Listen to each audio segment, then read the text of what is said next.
right. By the way, we'll be talking to a lot of the candidates in just a moment. But first, for more reaction, we bring in the host of the Ingraham Angle. Wow, the band is back together. The one and only Laura Ingraham. I was watching you with Bill Hemmer and Dana Perino, and you said something I've always believed, that debates are often about moments. And I thought at different times, most of the candidates had a moment tonight. What did you think? I agree with you, Sean. Like, I think just starting sort of backwards, I think Nikki Haley was the best establishment candidate.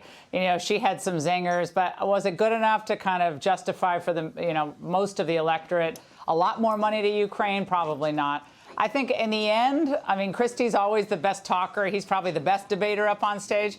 But it just actually connecting with the Republican electorate, it's DeSantis and Vivek Ramaswamy. But after the end of this whole debate, did any of them really make the case to the American people that they would be better than Trump to win the nomination? I think that's a hard one. Having moments, that's one thing. But actually having a record to run on and say, I did this when I was president. The only one who comes close is DeSantis, and I think he got better as the night went on. He started off maybe a little too stern, but as the night went on, I think he got better and better. So I think DeSantis and Vivek, and the pile-on Vivek Ramaswamy with Nikki Haley and Chris Christie, I thought that Governor DeSantis... Well, let me ask you this, because you say he got better as it went on. I thought his opening answer was very powerful, and that is, this is a nation in decline. And that to me, kind of set the tone of the night, and that is, okay, most of the people, with the exception of like Chris Christie or Asa, most of the guys on this stage would point this country in a totally different direction with, I believe, conservative policies that would benefit every American.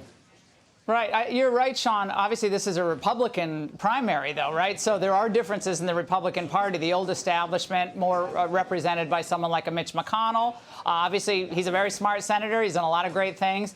But is he the future of the party? Probably not. So I think, again, Vivek and as a young guy, and Ron DeSantis as still young, with an incredible record as governor, those two men, to me, stood out as really the potential future of the party. Is it enough to overcome Trump? I'm kind of with previous panel. I think that's going to be pretty tough. Maybe things will change, but I think Vivek coming out and just taking on everyone on that stage, that's pretty gutsy. I mean, maybe some people were annoyed by it, but I thought it was pretty gutsy. I enjoyed it. I thought it was a fantastic event tonight. I thought it added to the flavor of it for sure. You bet. Laura, great to have you. I miss our handoffs. I miss you attacking me every night. It's great to see you. All right, thanks for putting on the tie for me, Sean. Good to see you. You're very welcome. Thanks for pointing it out, as usual. Hey, Sean Hannity here. Hey, click here to subscribe to Fox News YouTube page and catch our hottest interviews and most compelling analysis. You will not get it anywhere else.